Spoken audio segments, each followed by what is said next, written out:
Eh bien bonjour. Après avoir planté des haies, il faut évidemment les entretenir. Il ne faut pas les laisser pousser à des hauteurs incontrôlables. Et donc ici,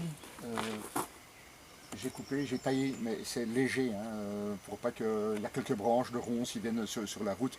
Et bon, il ne faut pas que ça envahisse tout. Donc c'est un travail léger qu'il faut faire.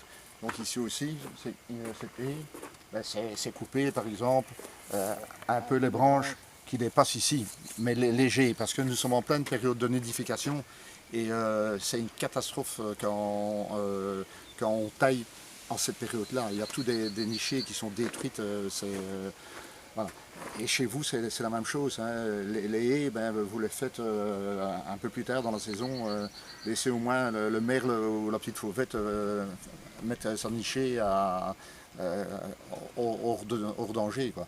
Et donc, il y a une façon douce de le faire. C'est celle que je préconise. Et alors, je vais aller vous montrer une autre façon qui est celle-là est beaucoup moins chouette pour la nature. Ici, on se trouve devant une autre façon de faire. Donc là-bas, c'était une taille raisonnée, une taille respectueuse de la haie, du roncier. Ici, c'est complètement, ça a été fait au broyeur. Donc vous pouvez imaginer tous les dégâts. D'ailleurs, là-bas, il y a un nid.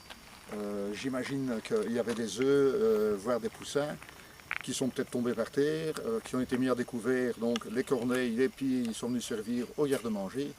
Donc voilà, c'est un truc qu'il ne faut pas faire, même chez vous.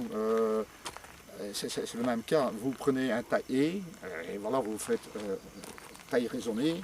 Vous ne prenez pas une grosse tronçonneuse que vous taillez dans votre haie, etc. Et vous mettez tout à découvert. Non, ça il ne faut pas faire. Si vous voulez faire ça, vous faites ça en hiver. Là, vous pouvez tailler plus sévèrement. Mais en pleine saison, ça ne faites pas. C'est une destruction. Vous pouvez imaginer que du Carrefour jusque là-bas, il y a quand même 300-400 mètres. Et je peux vous dire qu'il y a eu une belle destruction d'oiseaux, d'insectes, etc. Donc faites attention, s'il vous plaît. Ayez chez vous un petit refuge naturel. Et voilà, vous allez avoir du plaisir, un peu de papillons, ce qui reste, un peu d'oiseaux, ce qui reste, mais sans ce biotope et sans cette manière de procéder, eh ben voilà, on est dans un jardin mort. C'est une richesse.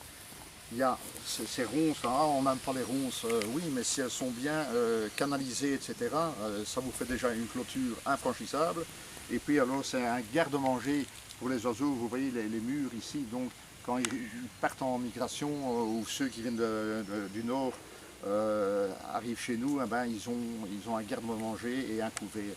Donc c'est super important de garder ces là et de bien les entretenir. En résumé, votre haie léger en pleine saison, ne pas tout détruire, pas la grosse tronçonneuse c'est en hiver, et comme ça vous allez préserver, vous allez avoir une vie dans votre jardin, le long des talus, enfin voilà, c'est très important, quoi.